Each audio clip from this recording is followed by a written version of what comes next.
Nagmumula sa Philippine Information Agency, Philippines News Agency, Philippine Broadcasting Service, Radyo ng Bayan, IBC, at Telebisyon ng Bayan. Narito ang Radyo Vision.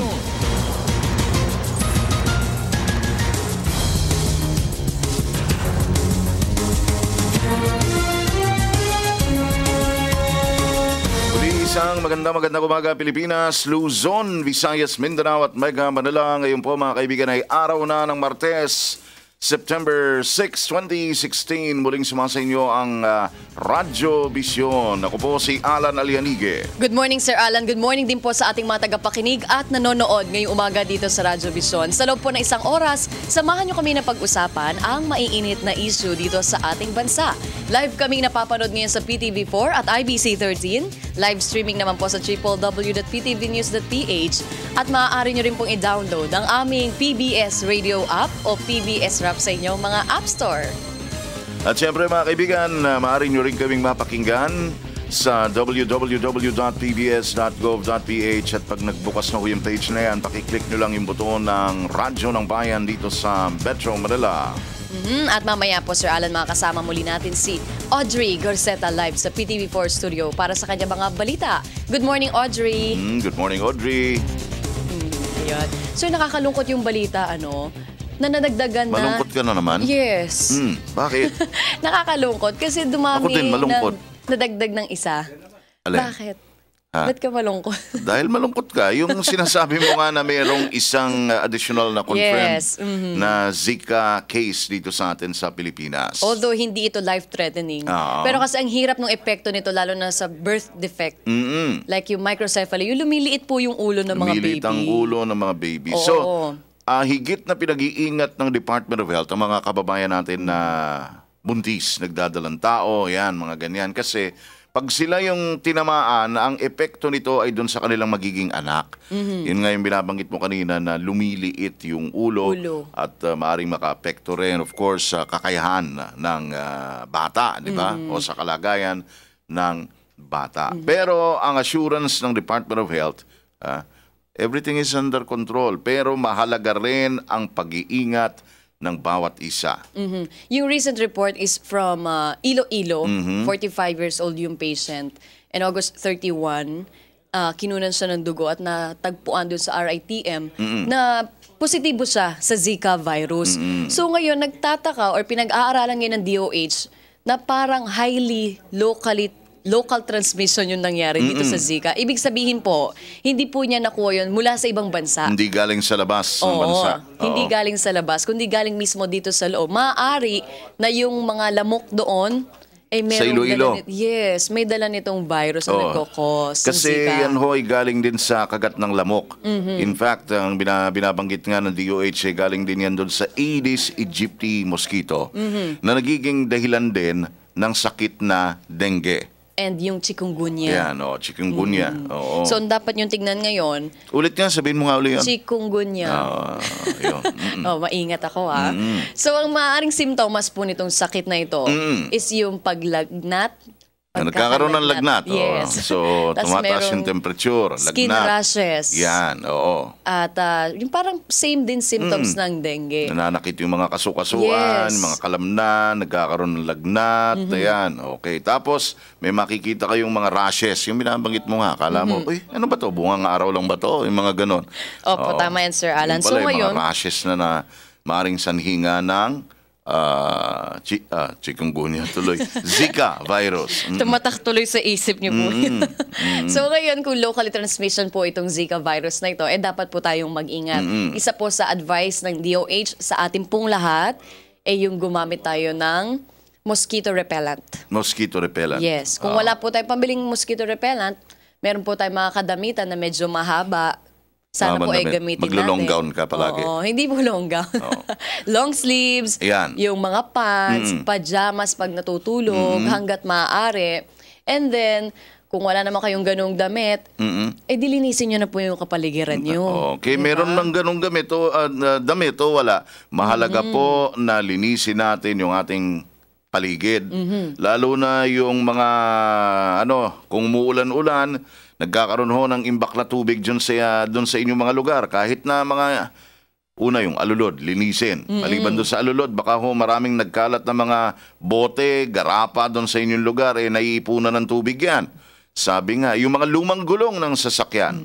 Yan yung lagi ko nakikita, no, sa mga bahay-bahay. Yung iba nga, yung tansan lang daw yung bottle caps, kahit na ganun kakonti, pangingitlo yung tubig, pangingitlogan pa rin ng lamok yun. Basta yung stagnant. Oo. Tapos yung madumi, yun yung mga pinamumuguran talaga nitong mga lamok na maaari mag-cause itong mga sakit. Pinagbubuhayan. Pinangingitlogan ng lamok. Ayun, pinangingitlogan. Oo, ay, nako. Minsan So, I'm running out of words. kinakailangan talaga na malinis ang Pinangingitlogan. ating paligid. Yan, tama yan. malinis. Oo. And aside from that, sir, mas maganda rin na i-share natin itong information. Of course. Mas maganda ipalaganap din Kesa po kung natin. ano-ano pinag-uusapan natin pag Oo nga, nagkukwentuhan tama. tayo, ang pag-usapan natin kung paano tayo pare-parehong makakaiwas sa sakit.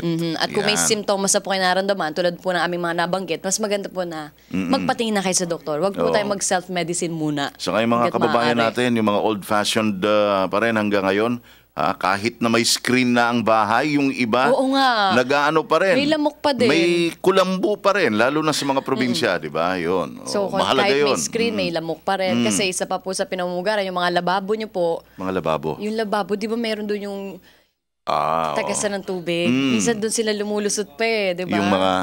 Ano po ba yun, yung alulod ng tubig nila sa lababo? Tama po ba ako? Yung drain. Yung drain nila. pipe. Oo. Ang hirap naman nung banggit. Ayun. So, share po tayo ng information. Mas maganda. Pang-anim na po to since 2012 dito Yes. sa Pilipinas. So, Ingat-ingat, mag-ingat tayo. Correct. Okay. So, ngayon, ito na Words po. of wisdom. Yes, ngayon po Tuesday morning. Good words are worthy much and cost little.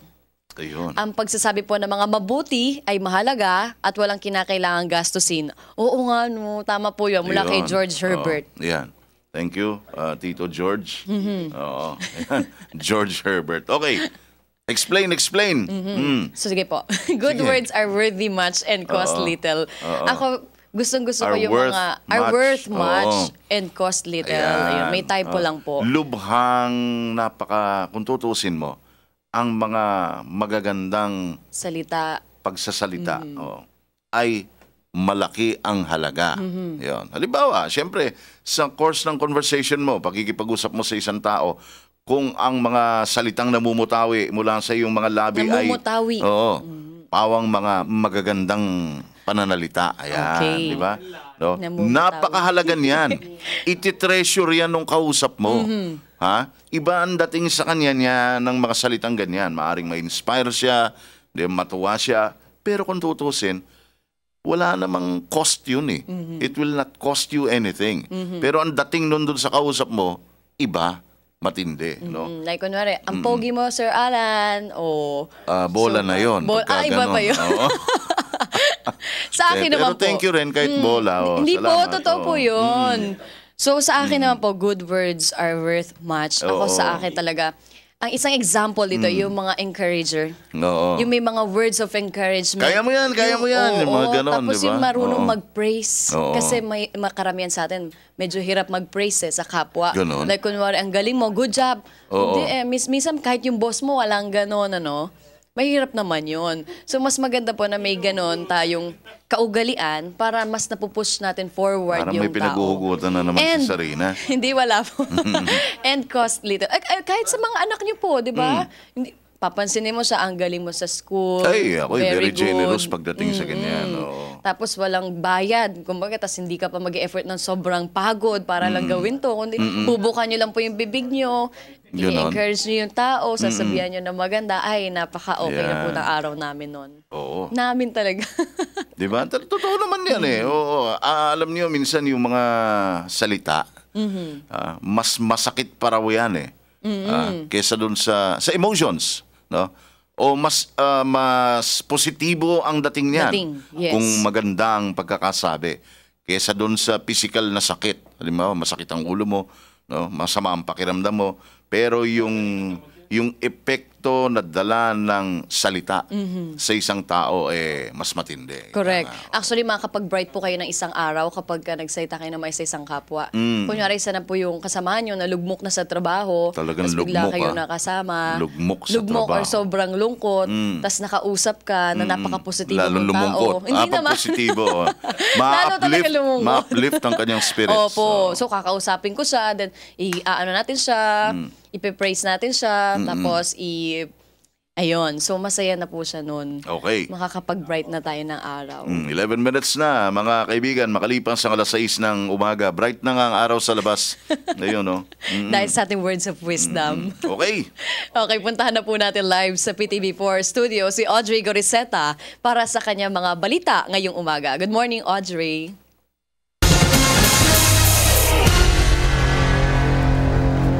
Magandang umaga, Luzon, Visayas at Mindanao. Pangulong Rodrigo Duterte dumating na sa Laos para sa 3 araw na ASEAN at Related Summit. Ngunit bago ito pumunta sa kanyang villa, humarap muna ito sa mga Filipino community doon. Ma-report si Rocky Ignacio. Dumating si Pangulong Rodrigo Duterte sa Watay International Airport sa Vientiane, Laos para sa 3 araw na ASEAN at Related Summit. Sakay ng PR001 kasama ng Pangulo ang maliit na delegasyon ng Pilipinas para sa kauna-unahang pagdalo sa taunang pulong. Mahalaga rin ang pagdalo ng Pangulo ngayong taon para formal na tanggapin ang chairmanship ng Pilipinas para sa 2017 ASEAN Summit. Mula sa airport, agad naman nagtungo ang Pangulo sa Fyong Phar Grand Convention Hall. Ang pulong sa Filipino community dito ang unang aktibidad ng Pangulo sa kanyang pagdating sa Vientiane. Sa kanyang pagharap sa mga Pilipino, agad nitong inilatag ang mga hakbang para sa hangad na pagbabago. Partikular na dito ang mahigpit na paglaban sa iligal na droga. Personal rin ibinalita sa kanila ng Pangulo ang pagprioridad ng kanyang administrasyon sa usapang pangkapayapaan sa CPP-NPA-NDF kasama na ang MILF at MNLF sa Mindanao. Sira ang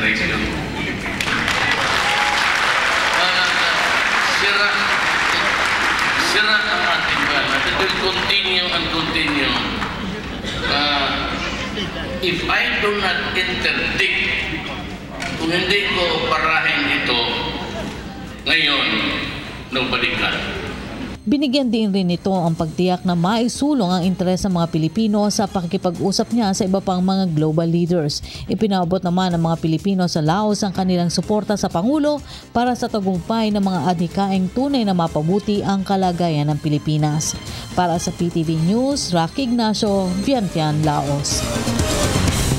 Samantala, Pangulong Rodrigo Duterte binigyan diin na wala siyang balak makipag-away kay US President Barack Obama. Nagbabalik si Rocky Ignacio. Binigyan diin ni Pangulong Rodrigo Duterte na wala siyang intensyong makipag-away sa pinakamakapangyarihang pinuno sa mundo na si US President Barack Obama. Sinabi ito ng Pangulo sa harap ng maanghang na salita na binitiwan bago tumulak patungong Vientiane, Laos para sa kauna-unahang pagdalo sa ASEAN Summit. Sa panayam ng media sa Vientiane, ipinaliwanag ng Pangulo na dapat masunod ang protocol katulad ng pag-i-issue ng note verbal para sa mga nais na buksang usapin katulad ng extrajudicial killings. I do not want to quarrel with him. He's the most powerful president of any country. Nakatakdasan ng magpulong sina Pangulong Duterte at Obama sa sidelines ng ASEAN Summit. Batay sa report, kinonsulta na ni Obama ang kanyang staff kung magiging produktibo ang dapat pulong nito sa Pangulo. Itinuring din ng Pangulo na ang pagbubukas ng usapin ng extrajudicial killing sa sidelines ng ASEAN Summit ay isang umanong pambabastos. Issue ng security advisor niya. I think it was one of his staff or the national security advisor was saying that they would bring up the matter about extrajudicial killing. That is not the proper subject between a summit like this. It would be improper and highly bastos. Magkagayma iginit ni Pangulong Duterte na isang independent country ang Pilipinas. You know, Philippines is an independent country. It is not a vassal state of anybody. So you must be very careful about your pronouncement. Washington has been so liberal about criticizing human rights and human rights. What about you? have so many questions also about human rights to ask you. Para sa PTV News, Rocky Ignacio, Vientiane, Laos. Sa iba pang balita, alinsunod sa umiiral na state of lawlessness na idineklara ni Pangulong Rodrigo Duterte, makikita sa Davao City ang mas maigting na presensya ng pulisya sa lahat ng exit points ng lungsod. Pakiusap naman ng mga otoridad sa mga motorista na makipagtulungan sa mga pulis sa mga checkpoint para na rin sa ikabubuti ng nakararami. May report si Lala Babilonia. Kitang-kita sa lungsod ng Davao ang mas pinaigting na presensya ng kapulisan kung saan 24/7 nang ipinatutupad ang checkpoint operations. Alinsunod ito sa idineklarang state of lawlessness ni Pangulong Rodrigo Duterte sa gitna ng banta ng terorismo matapos ang nangyaring pagsabog sa Rojas Night Market na ikinasawi ng 14 na individual at may mahigit 60 sugatan. Nakatalaga ang mga checkpoint sa lahat ng exit points sa lungsod. Hinihikayat ng pulisya na makipagtulungan ng mga motorista upang walang delay sa checkpoint at upang hindi na magdulot pa ng trapiko. Lahat po i-check namin, private or public vehicles. Tinatawagan ko rin lahat na publiko, dapat mag-cooperate sila during our checkpoint. Dahil para naman sa atin ito lahat eh. Paano paraan po sila makaka-cooperate? Cooperate in, i-open nila yung window nila, mag-volunteer sila. Dahil at least mabilis yung natin, mabilis yung pag-check natin sa kanila at saka walang delay. Sa kasalukuyan, ang buong lungsod ng Davao ay naka-lockdown. Ang mga residente naman ng lungsod ay sang-ayon naman at handang makipagtulungan sa pulisya dahil para na rin daw ito sa ikabubuti ng marami. Okay naman po, very secure. Okay lang, para safe. Hindi naman nabala. For the benefit of everybody. Nagpakalat din ng mga dagdag na polis sa mga matataong lugar sa lungsod ng Davao tulad ng mga shopping mall. Para sa PTV News, Lala Babilonia, Davao City. Sa iba pang balita, suportado ni dating Pangulo at ngayon ay Pampanga Representative Gloria Macapagal Arroyo ang naging desisyon ni Pangulong Rodrigo Duterte na magdeklara ng state of lawlessness kasunod ng nangyaring pambobomba sa Rojas Night Market noong nakaraang Biyernes. Naghain naman ng resolusyon si House Speaker Pantaleon Alvarez bilang pagkundina sa insidente at bilang pakikiramay na rin sa mga pamilya ng nasawi. May report si Jervis Manahan. We support the declaration by President Duterte of a state of lawlessness following the bombing in Davao City. Nagpaabot ng suporta kay Pangulong Duterte ang liderato ng mababang kapulungan sa pangunguna ni dating Pangulo at ngayon House Deputy Speaker Gloria Macapagal Arroyo dahil sa desisyon niyang magdeklara ng state of lawlessness sa bansa kasunod ng madugong pambobomba sa Davao City na kumitil sa buhay ng 14 na tao. Sa isang statement, sinabi nila na tiwala silang magiging maayos sa paghawak ng Pangulo at ng mga militar sa sitwasyon. Tama rin daw ang desisyon ng Pangulo na magdeklara ng state of lawlessness at ginawa na rin naman daw ito ni Arroyo noong nakaupo pa siya sa palasyo para mapigilan ang anumang banta sa seguridad. The threat is national, so it's just right that we should trust the president. You know, when I used to have those problems in Mindanao, I would ask Mayor Duterte to handle it for me.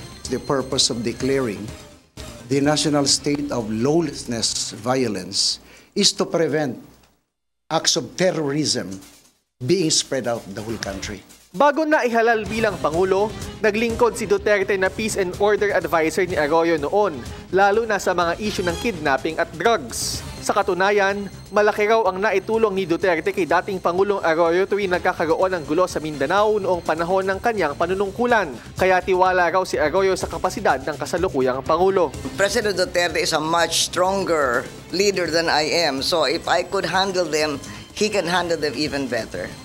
Pero tila hindi unanimous ang suporta ng Kamara sa deklarasyong ito. I think it is not legally necessary to make a declaration of lawless violence, a state of lawless violence, because even without that declaration, the President has inherent powers as Chief Executive and Commander-in-Chief of the Armed Forces to call the military to subdue or suppress lawlessness. Walang makukuhang additional power si Pangulong Duterte ngayong nasa ilalim ng state of lawlessness ang bansa. Sa ilalim nito, pwede lang humingi ng tulong ang mga pulis sa militar para paigtingin pa ang internal security. Kaya hindi rin daw dapat ito tingnan bilang isang precursor ng deklarasyon ng martial law. Well, as Congressman Fred Castro said, that's speculative. But there are certain conditions when the president can... There are no conditions written in stone. Samantala, nag-file na sina Speaker Pantaleon Alvarez ng isang House resolution para kondenahin ang pambobomba sa Davao City. Nakasaad din dito na nakikiramay sila sa mga pamilya ng mga nasawi. Jervis Manahan, PTV News. Sa iba pang balita, muling nakatanggap ng karagdagang cash incentive si Pinay weightlifting silver medalist Heidelin Diaz. Personal na ibinigay ni Senate President Coco Pimentel ang 500,000 piso na insentibo na nanggaling mano sa bank savings ng Senado. Kasama naman ni Diaz ang kanyang mga magulang sa pagtanggap ng cash reward. Sa ngayon ay hindi pa rin alam ni Diaz kung ano ang gagawin sa naturang insentibo.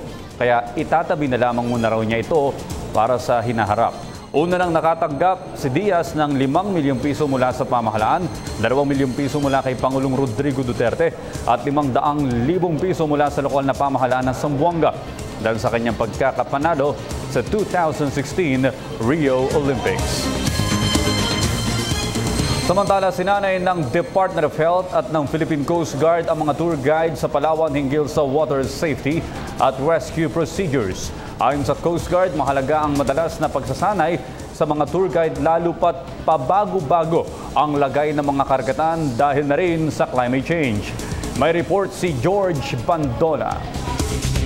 Dahil sa mga bagong kaalaman sa pagsagip ng buhay, hindi na mag-aatubili ang mga turista na tunguhin ang mga isla ng Palawan.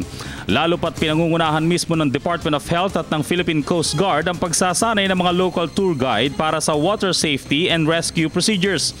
Kaya kahit malaki daw ang mga turista na likas sa mga dayuhan, kakayanin na raw itong sagipin kahit pa ng mga hindi kalakihang tour guides na sina Joyce Obiedo at Kirsten Padasay. Alam ko na po kasi kung paano mag-save ng lives, kaya ganun.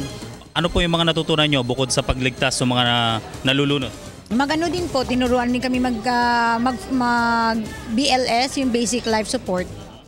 Dahil ang pag-alalay sa mga turista na ang kinabubuhay ni Mang Rolando, laking kasiyahan naman ito na nakatapos ng WASAR training kahit pa sa edad na 52 anyos.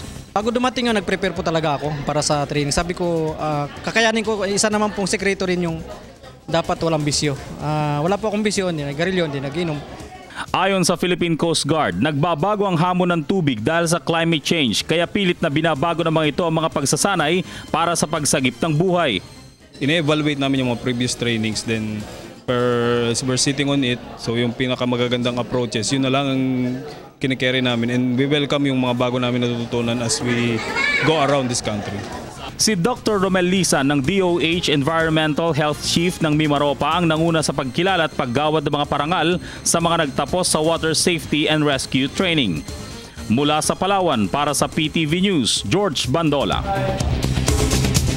Ikinukonsidera ngayon ng Department of Health ang pagtatalaga ng isang doktor sa bawat barangay.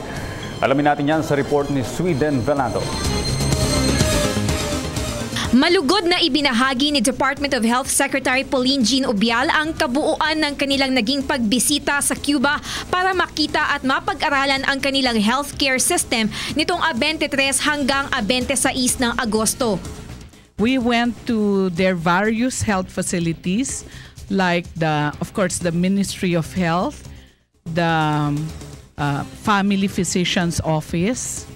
That's the most frontline facility.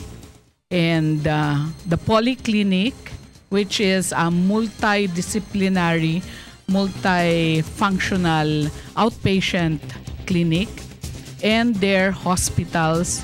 Ayon sa kalihim, isa sa mga sistema ng Cuba na mainam nating tularan ay pagpapalakas ng human resource sa pamamagitan ng pagkakaroon ng mas maraming health professionals, gaya ng doktor, nurse at midwife. They produce adequate numbers of health professionals, particularly doctors, that their human resource to population ratio is more than the ideal ratio that the World Health Organization is actually promoting. In Cuba, there is one doctor for every 1,075 persons. The WHO standard is, for public health, one doctor is to 20,000 population. In our setting, the standard is one doctor is to 33,000. Ayon sa DOH, kung susundin ang Cuban healthcare model at magtatalaga ng isang doktor sa kada barangay na may 2,000 hanggang 5,000 populasyon, ay kakailanganin ng karagdagang 57 bilyong pisong budget para sa kanilang sahod at 25 bilyong piso naman kung isang nurse o midwife naman ang i-assign kada barangay. Para matupad ito, nasa 35,000 doktor ang kakailanganin. Paliwanag ng DOH, we can have one health worker in the interim until we are able to produce enough doctors to field to the barangay level. So in the interim, we have one midwife or nurse per barangay. Target ng DOH na sa loob ng termino ni Pangulong Duterte ay mayroon ng isang doktor na nakatalaga sa kada 2 hanggang 5 barangay sa bansa. Para sa PTV News, Sweden Velado. At yan po naman ang aming mga nakalap na balita at impormasyon para sa Radyo Vision. Ako po si Audrey Goriseta. Balik muna sa inyo, Prof. Alan at Sherina. Maraming salamat, Audrey Goriseta. Meron po tayong 27 minutes na makalipas ang alas 6 ng umaga. At sa punto pong ito, puntahan na natin ang unang sigwada ng ating provincial news. Radyo ng Bayan. Report. Unahin na natin, Sir Alan, ang Hingoog Radyo ng Bayan kasama si Merly Ledesma. Magandang umaga, Merly. Yes, magandang umaga. Sinabi ni BDA Bureau Chief Edmar Papia na pili ang Hingoog sa Gawad Saka Awardee ng Northern Mindanao sa pamamagitan ng Bureau of Fisheries and Aquatic Resources Region 10, kung saan isinailalim ng final evaluation ng taga-BIFAR National Evaluators at napiling maging entry sa national search ng outstanding Gawad Saka para sa component city ng Rion Jet. Anya, sinabi ni OIC City Agriculturist Marlena Bertilao na itong taunang Gawad Saka search ay para sa outstanding achievers ng Agricultural at Fisheries Program Implementation at nakatakda ang national awarding sa susunod na buwan ng Oktubre. Dagdag pa niya, dito sa Hingoog, aktibo ang City Fisheries and Aquatic Resources Management Council upang pangalagaan ang yamang dagat at rekursos ng karagatan sa loob ng Hingoog Bay. Para sa Radyo Vision, Merly Ledesma ng Hingoog City, Media ng Bayan. Maraming salamat, Merly Ledesma. At mula sa Hingoog, punta tayo ng Radyo ng Bayan, Tuguegarao, Cagayan. Narito ang report ni Teresa Campos. Teresa, good morning. Yes, good morning na Imbaga Bigat. Bago pa man lumabas ang direktiba mula Campo Crame o kaya sa Police Regional Office 2 matapos ang Davao City bombing, gumawa na ng inisyatiba si Tuguegarao City Chief of Police Jesse Tamayaw sa pagpapatupad ng checkpoints dito sa lungsod. Sinabi niya na bilang proactive measure ay ginawa na niyang 24 oras ang 2 pang fixed checkpoint areas dito sa Tuguegarao at ito ay ang compact station sa Barangay Buntun at sa Barangay Carig. Dati na kasing 24/7 ang checkpoint nila sa PTU Gosi habang ang Buntun at Carig ay hindi. Aniya ay iniisip lamang nila noong panahon yon ay bilang pangkontra sa mga krimeng maaaring mangyari matapos ang pambobomba sa Davao City. Sa ngayon, sinabi ni COP Tamayaw na wala pa silang namomonitor na anumang banta sa syudad, bagamat naka-alerto sila sa mga dati na gumagawa ng pagdanakaw at akyat bahay at motor napping. Samantala, anuman ang araw ngayon ay sabay nang magsasagawa ng patrolling ang Tuguegarao City Police at isang grupo ng 17th Infantry Battalion ng Philippine Army dito sa lungsod. Ang naturang grupo ng mga sundalo ay dumating dito sa lungsod kahapon lamang. Para sa Radyo Vision, Teresa Campos, Tuguegarao City, Media ng Bayan. Thank you, Teresa Campos, Radyo ng Bayan, Tuguegarao. Narito naman po ang Zamboanga, Sibugay, Radyo ng Bayan, kasama si Lesty Cubol. Magandang umaga, Zesty. Yes, buenos dias. Sa ating mga balita, mas pinapaigting ng pulisya at militar ang seguridad sa buong lalawigan ng Zamboanga, Sibugay kasunod ng nangyaring pagsabog sa Davao City noong Biyernes. At panayam kay Police Superintendent Kenneth Mission, hepe ng IPL-MPS, kanyang sinabi na mahigpit na ang ginagawa ngayong pagbabantay ng mga otoridad sa iba't ibang panig ng lalawigan, higit lalo dito sa bayan ng Ipil, ang kabesera ng Zamboanga, Sibugay. Ayon kay Superintendent Mission, matapos ang Davao Blast noong isang linggo, Hinigpitan nila ang pagsasagawa ng inspeksyon, checkpoints at pagsusuri at pagbabantay sa iba't ibang mga vital establishments dito sa bayan.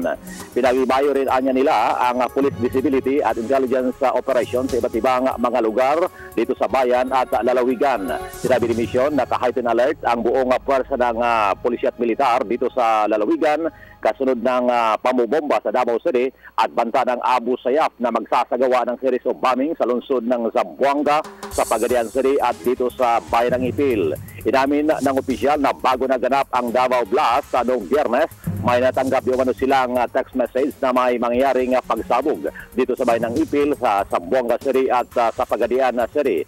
Kaya nagsasagawa agad sila ng intensified security operations kasama ang explosive and ordnance division teams ng AFP at PNP. Ayon kay Superintendent Mission, minamanmanan na rin nila ang mga komunidad na posibleng mapagpublihan ng mga bandidong pumuslit mula sa Sulu at ang stronghold ng mga criminal elements dito sa lalawigan na kalyado ng mga Abu Sayyaf sa Basilan at Sulu. Para sa Radio Vision, Leslie Cubol nagulat, Media ng Bayan. Maraming salamat, Leslie Cubol. At yan po ang unang hilera ng ating mga provincial report. Radyo ng Bayan. Report. Meron tayong 32 minutes na makalipas po ang alas 6 ng umaga. And right now, alamin naman po natin ang ating magiging lagay ng panahon live sa Pag-asa DOST. Narito si Amor La Rosa. Magandang umaga, Amor. Good morning din sa inyo, Zarina and Sir Alan. Good morning, Pilipinas. Narito na po ang latest sa lagay ng ating panahon. Bandang alauna ng madaling araw kanina, tuloy na pong nakalabas ng Philippine Area of Responsibility itong low pressure area na binantayan natin kahapon. Gayunpaman, nananatili pa rin po ang epekto nitong hanging habagat o yung southwest monsoon na magpapaulan naman sa northern at ganun din sa bahagi po ng Central Luzon. Sa mga susunod na oras, paghandaan ng maulap na kalangitan na magdudulot ng katamtaman hanggang sa paminsan-minsan ay malalakas na pag-ulan. Dito po yan sa may Batanes and Babuyan Group of Islands. Inaasahan din po natin maulap rin ang kalangitan na magdudulot naman ng mahina hanggang sa katamtamang pag-ulan at mga pagkidlat pagkulog. Dito yan sa regions of Ilocos and Cordillera at damay din dito ang mga probinsya ng Zambales at ng Bataan. Dito naman sa Metro Manila at sa natitirang bahagi pa ng ating bansa, mararanasan naman natin itong bahagya hanggang sa maulap na kalangitan. Ibig sabihin po niyan, generally fair weather condition. Maliban na lamang dito pa rin sa mga pulupulong pag-ulan o pagkidlat pagkulog. Kaya huwag kakalimutan ang pagdadala ng payong. Sa puntong ito naman, silipin po natin ang inaasahang epekto ng hanging habagat sa agwat ng temperatura sa iba't ibang bahagi ng bansa. Unahin po natin dito sa Luzon para sa Baguio City, 15 to 24 degrees Celsius. Habang dito naman sa Metro Manila, asahan po natin ang 25 to 32 degrees Celsius. Dako naman tayo sa Visayas, for Tacloban, Iloilo, Bacolod at ganun din sa bahagi po ng Metro Cebu, ang temperatura maglalaro sa pagitan ng 24 to a possible high of 34 degrees Celsius. At panghuli na lang natin dito naman sa Mindanao area. For Cagayan de Oro, 24 to 33 degrees Celsius. Habang dito naman sa may Zamboanga, makakaranas ng 25 to 33 degrees Celsius. Ibig sabihin po niyan, may kainitan po ang panahong dapat paghandaan ng mga residente sa bahagi ng Mindanao. Yan ang latest sa lagay ng ating panahon para sa Radyo Vision. Ako po si Amor La Rosa mula dito sa Pag-asa Media ng Bayan. Salamat, Amor La Rosa. Okay, ang oras po natin, 34 minutes na makalipas ang 6 a.m. And may gusto tayong batiin, Sir Alan. A very special person. Ay, lalo na dito sa Radyo ng Bayan. Yan, gusto nating batiin muna yung mga nagdiriwang ng kanilang birthday ngayong araw na ito. Ayan, happy birthday! Happy birthday! Meron akong dalawang kakilalang may birthday ngayon. Yes. Una, si paring Ray Sampang. Uy, ang happy acting birthday, station Ray. manager po ng Radyo Pilipinas, yung ating overseas broadcast dito sa Philippine Broadcasting Service. Birthday ni Ray Sampang. Happy birthday, Padre. Happy birthday, May you Sir have Ray. many more birthdays and blessings to come. At siyempre, ating katropa rin dito sa Radyo ng Bayan, si Jen si Jennifer Tabausares. Tabausares. Jen, Kailangan happy diretso daw birthday. basahin po More yun. birthdays and more blessings to come. Yan. Oh. Jen, hello. Happy birthday. Oh, yan. Schoolmate ko to nung high school. Oh, di ba? Di ba small world? Small world. Oh, ikaw napadpad sa telebisyon, siya naman napadpad sa radyo. Oo. Di ba? Pride ng Antipolo yan. Yan. Happy Oo, birthday. Happy birthday. Okay. At sa lahat po na magbe-birthday. Oo, happy birthday syempre, din po. happy Di man birthday kayo sa inyong nabanggit. lahat. So ngayon, mamaya, meron na tayong interview, no, sir? Maya-maya. Makakapanayam natin. Oo. Ito yung mas Nantabayan na malinaw natin. na detalye. Oo. At syempre, para hindi nagkakaroon ng mga agam-agam, at dagdag ng mga paalala rin mula sa Department of Health tungkol dito sa Zika virus. Para higit nating mapaalalahanan ng ating mga kababayan, magkaloob tayo ng dagdag pang mga impormasyon dito sa Zika virus. Maigihong mga eksperto, ika nga ang ating makakaugnay tungkol dyan sa usapin na yan. Para hindi nag-aalala yung ating mga kababayan dahil equipped sila, taglay nila yung tamang impormasyon. Totoo yan, Sir Alan. And dagdagan lang natin yung symptoms kanina na nabanggit natin. Pati pala po conjunctivitis. Yung pamumula ng mata, tama po ba? Conjunctivitis, sore eyes. Okay. Sore eyes din. Oo. Yung parang isa Ba't yun ganon, sa... no? Dahil sa lamok, maaari ka rin magka-sore eyes. Not just sa init. Grabe, ngayon ko lang nalaman yun. And aside from that, yung fatigue and sobrang headache. Naku, kung sabay-sabay na yun. At nandiyan na mga kaibigan, makakaugnay natin, tagapagsalita po ng Department of Health Assistant Secretary Eric Tayag. Sir, magandang umaga po. Magandang umaga, Alan, Rina. Yes, sir. Okay. Umaga sa inyong dalawa. At kinumpirma po ng Department of Health itong pang-anim na Zika virus case na dito sa Pilipinas. Dr. Tayag, sir? Yung kahapon po, nireport natin ang unang kaso na confirm natin sa taong ito, 2016. Opo. Yung una kasi na-detect natin noong 2012. Ngayon yung 4, kasi nire-report niya yung 6, nireport siya ng ibang bansa. Yes, sir. Kaya lang, sa report nila, sinabi nila na merong history of travel o paglalakbay sa ating bansa yung mga nai-report nilang positive sa Zika. So, ang talagang na-report lang natin ay yung 2012 at saka yung ni-report namin kahapon. Opo. Galing Iloilo. So, this particular case, local transmission po ito, Dr. Tayag, sir? Sapagkat sa unang pagsiyasat po namin, wala namang po nabanggit yung pasyente po, 45-year-old na ginang, hindi namang buti sa kasalukuyan na siya ay lumabas ng ating bansa. So sa makatuwid, most likely po ay dito nakuha po yon, kaya local transmission po.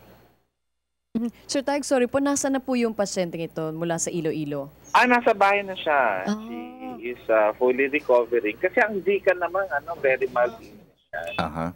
Ang Zika. Ang problema doon sa kung yan ay makuha ng isang buntis. Kasi maaaring magsilang siya ng baby na mayroong congenital defect. Katulad ng microcephaly, maliit yung ulo. Okay. Para po sa dagdag na impormasyon para sa ating mga taga-subaybay, ang Zika ay nakukuha mula sa kagat ng lamok din, Dr. Tayag, di ba? Usually po, many of the cases reported ay nakukuha po yung virus sa kagat ng lamok.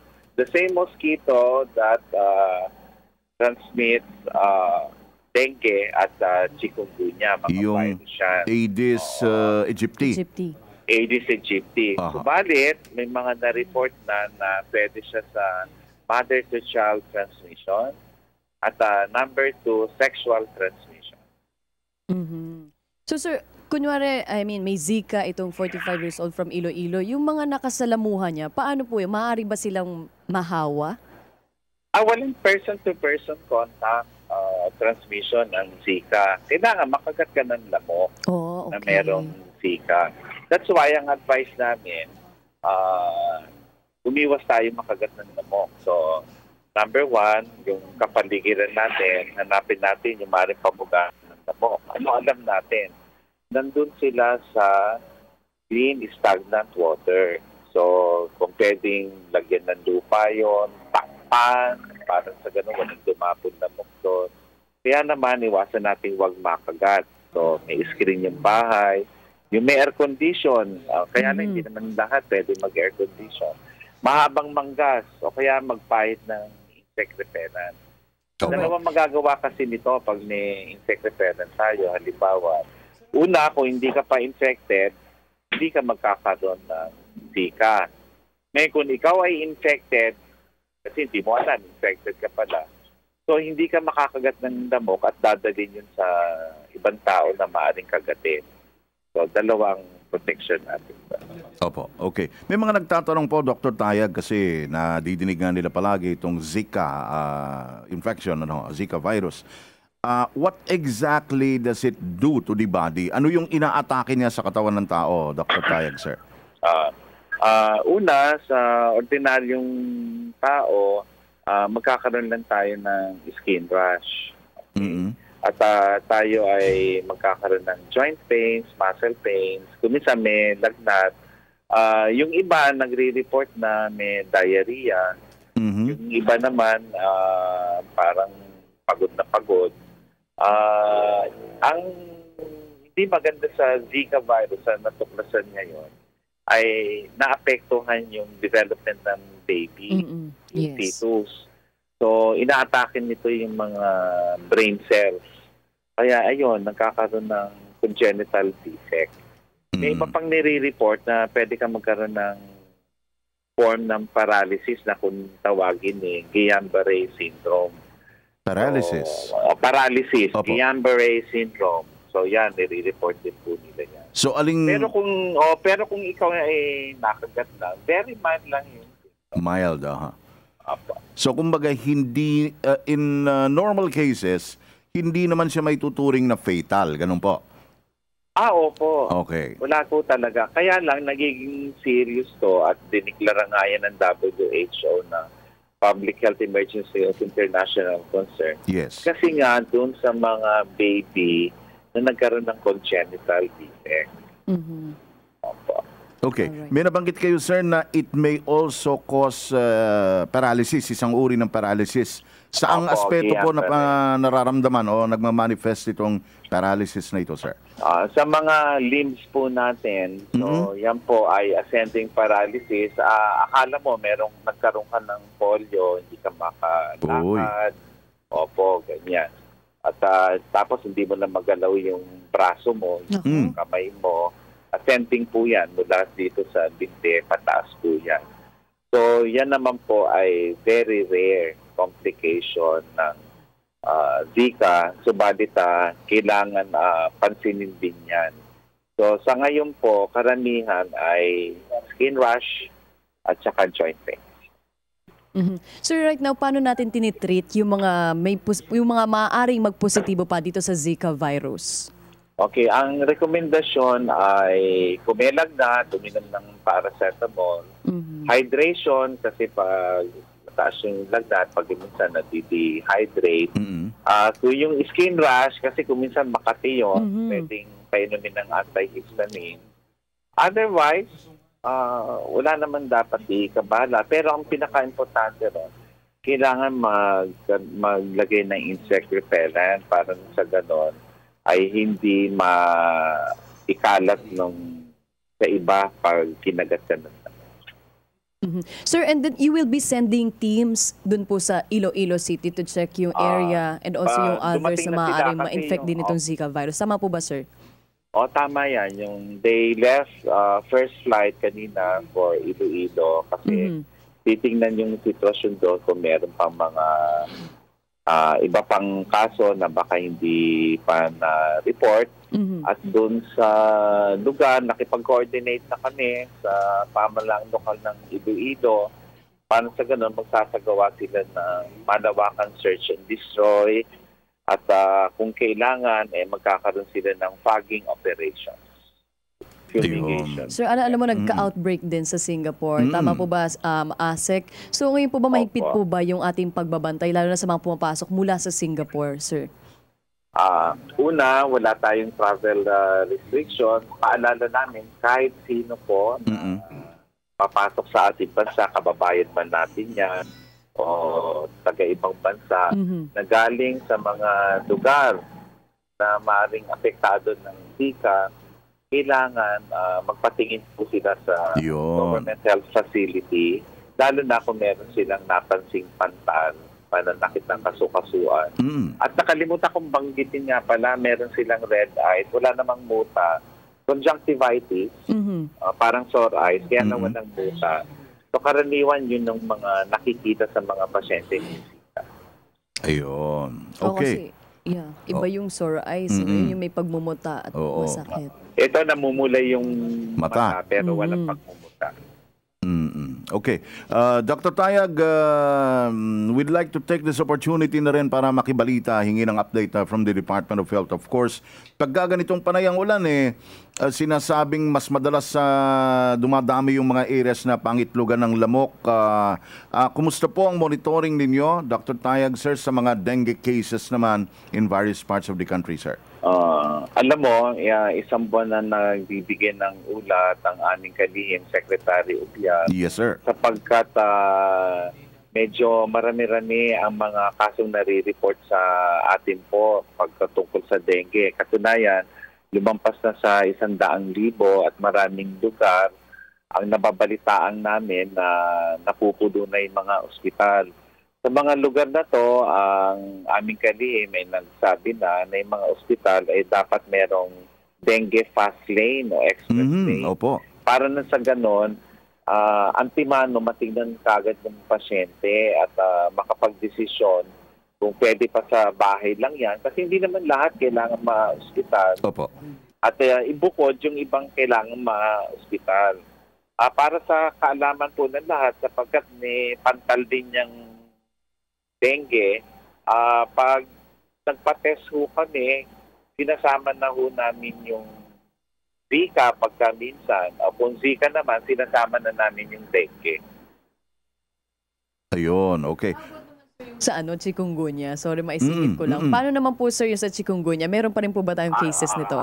Ang chikungunya, may mga kaso din tayo. Ang kaiba naman dito, para kang narayuma ng grabe.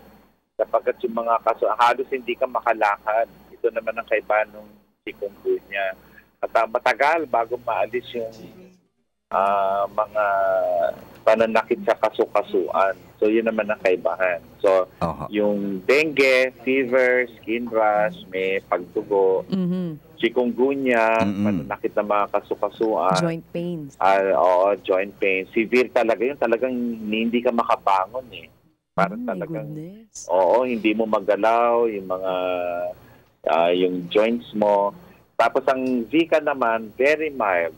Skin rash, kaya lang may pamumula ng mata, conjunctivitis. Yung dengue at chikungunya, walang conjunctivitis yun. Sir, effective pa ba ngayon yung fuming? Tama po ba yun? Yung pagpapausok para mawala tong mga Fumigation. lamok? Fumigation. Yun ang gagawin namin dun sa, sa Iloilo. Ginagawa rin namin yung sa dengue pag merong outbreak. Pero hindi namin yung inaabuso yan sapagkat, alam mo, yung lamok, nagdi-develop ng resistance.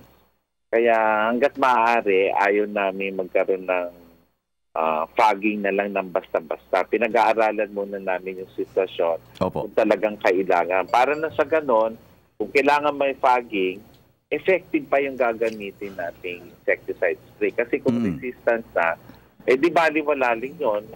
Gumagastos tayo na wala namang maitutulong sa atin. Opo.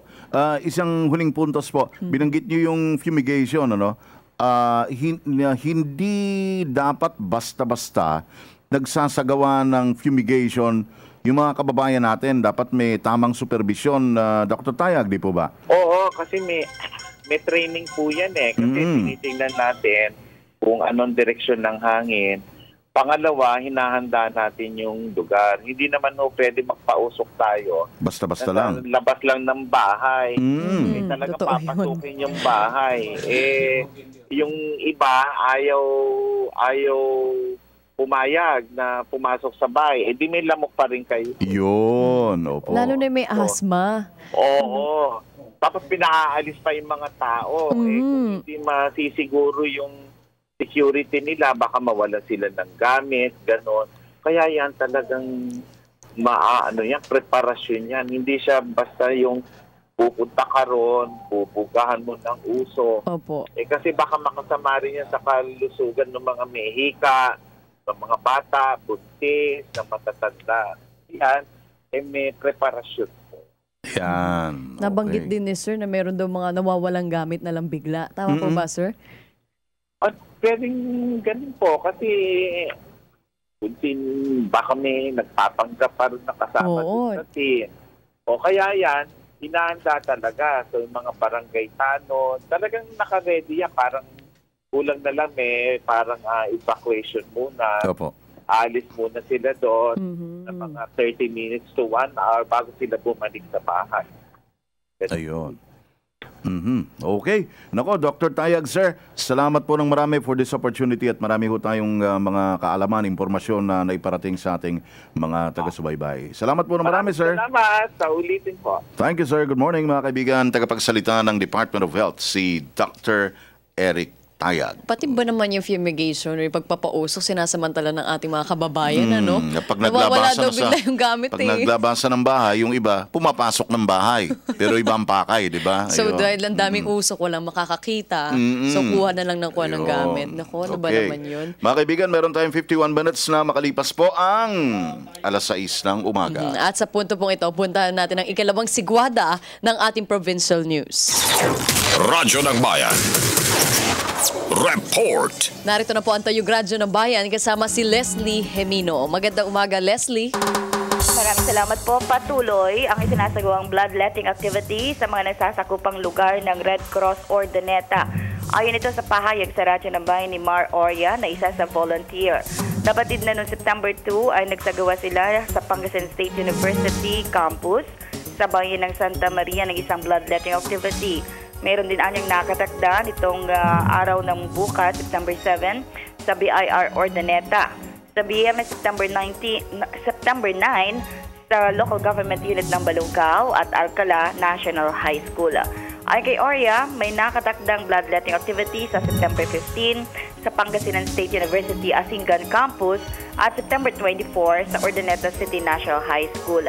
Sa panayam na batid, napatuloy ang kanilang pagbibigay ng komunikasyon sa mga local government units, mga eskwelahan, tanggapan at iba pang organisasyon para sa bloodletting activity ng Red Cross. Ito ay layunin nito na magkaroon sila ng maraming imbak na dugo.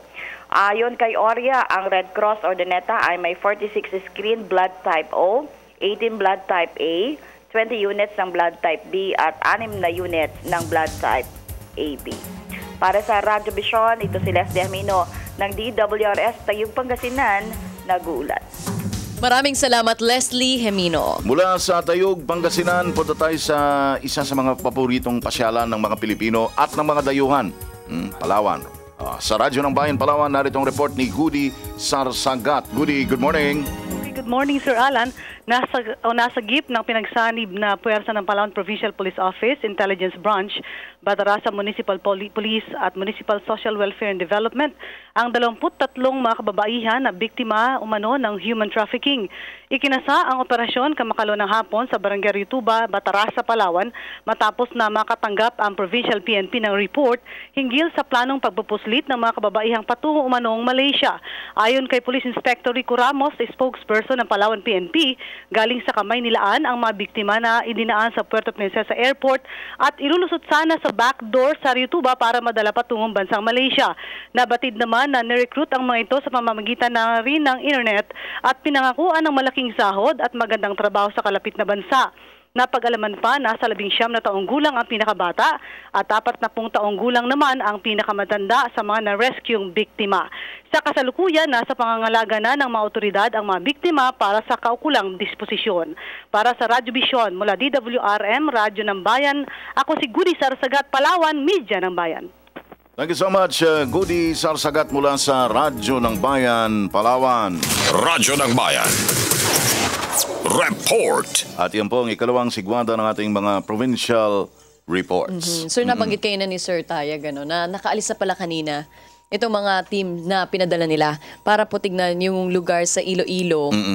to check yung others and yung environment kung meron pa rin mga positibo dito sa Zika virus. Yan, oo. At mahalaga mga kaibigan, yung mga impormasyon na binitiwan kanina ni Dr. Tayag, direkta mula po sa Department of Health, kinakailangan na maging conscious tayo sa ating kalusugan. Kaya mga sakit na dala ng lamok, yung pinag-usapan natin kanina, nandyan yung Zika, yung dengue, yung chikungunya. Kaya kinakailangan makaiwas tayo doon sa mga lamok na yan, panatilihin nating malinis ang ating kapaligiran. At saka yung makakatiyak lang talaga nito is tayo-tayo lang din I mean, lahat nandyan yung tulong, gobyerno, even other parties. Pero pinaka makakatulong po sa atin yung ating mga sarili. Yun. Kung talagang gagawin po natin lahat ng mga paalala, lalo na nitong DOH, sa pag-aalaga ng ating kalusugan. Kasi may mga health centers naman sa iba-ibang lugar, di ba? So, libre naman ang serbisyo dyan sa mga health centers na yan. Yung iba nakakaramdam na ng kakaiba, hindi pa rin magbabakasakali man lang na magpa-check up doon sa mga health center sa kanilang mga lugar. And right now, wala pa nga pong gamot dito sa Zika virus. Tulad ng dengue na meron na ngayong pinag-aaralan. Sa ngayon, nabanggit pa lang po talaga ni Sir Tayag, kung may lagnat, paracetamol. And syempre, mas maganda yung rest na din. Yun ang pinakamahalaga sa mga gantong sakit. Kasi I've learned it from dengue. Nung nagkaroon ako ng dengue, mukhang yun ang pinaka-nagpagaling. Ilang araw kang... Pabalik-balik kami sa hospital ni Mama. Although ayaw niya akong i-confine that time. Nasa bahay na lang ako. Then sinunod na lang niya yung mga medications na ibinigay ng doktor. And mas mahalaga talaga yung dengue. No, that's me. That's me. Yeah. Po yun. Kayo po ba nagka-dengue na po ba kayo? Hindi. Hindi pa. Hindi pa. Saka huwag kayong iwasan yung chikungunya. Meron nagsasalita off-cam Kaya nila, nga meron pa raw ibang sakit maliban sa na-dengue, meron ding iba na-dengoy. Si German Home sabi noon, yung aming FD ngayon. Na-dengoy. Yung mukhang iba yan yung tawag dun sa yung magpapausok, tapos biglang may wawalang gamit. Ayun, so na-dengoy kayo. Actually, nagulat talaga ako, sir, personally. May ganun pala. Pati ba naman sa sitwasyon. Sa bagay kasi mausok, walang nakakita. Then pinapalabas ng mga Howie Boys, sabi niyo kanina. Yan ako. Bye-bye na ho kami. Ayun, gusto ko po magpasalamat sa lahat ng mga nanood at nakinig ngayong umaga dito sa Radyo Vision. Kung na-miss niyo po ang aming edisyon ngayong umaga, maaari kayo mag-log on sa youtube.com. Muli, ako po si Zarina Lusuego. At ako naman po si Alan Alianige, hanggang bukas ng umaga sa pagbabalik ng Radyo Vision.